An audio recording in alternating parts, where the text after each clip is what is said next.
ഇടുക്കിക്കാർക്ക് ഒരു പ്രത്യേക കൈപ്പുണ്യമാണ്.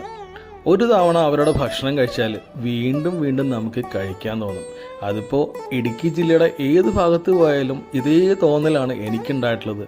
നിങ്ങൾക്ക് അങ്ങനെ വല്ല അഭിപ്രായമുണ്ടോ? ഇത് നെടുങ്കണ്ടത്തുള്ള ഒരു കൊച്ചു കടയിലെ ഉച്ചയൂണാണ്. ഒഴിക്കാൻ ആദ്യം തന്നത് പരിപ്പ് കറിയാണ്. സാധാരണ ഹോട്ടലുകളിലൊന്നും അങ്ങനെ പരിപ്പ് കറി കണ്ടിട്ടില്ല. ഒരു പപ്പടം കൂടി ഉണ്ടായിരുന്നെങ്കിൽ സംഗതി പൊളിച്ചേനെ. അതുപോലെ ആ മുളകിടിച്ച ചമ്മന്തി, ഈ തക്കാളി കറിയൊക്കെ ഒരു പ്രത്യേക സ്വാദായിരുന്നു കേട്ടോ. അപ്പോഴേക്കും നമ്മുടെ നായകനെത്തി, ബീഫും അതുപോലെ തന്നെ ഇടുക്കി ജില്ലയിൽ നിന്ന് കഴിക്കുമ്പോൾ ഒരു പ്രത്യേക സ്വാദാണ് കിട്ടാറ്. എന്ത് മസാലയാണ് ഇവരിതിൽ ഉപയോഗിക്കുന്നതൊക്കെ ഞാൻ പലപ്പോഴും ചിന്തിച്ചിട്ടുണ്ട്. എന്തായാലും സംഗതി പൊളിയാണ്. ഇവിടുത്തെ അച്ചാറ് വരെ സൂപ്പറാണ്. പിന്നെ ഒഴിച്ചു കഴിക്കാനായിട്ട് സാമ്പാറും മോര് കാച്ചിയതൊക്കെ ഉണ്ടായിരുന്നു. എല്ലാം ഒന്നിനൊന്ന് കിടിലം.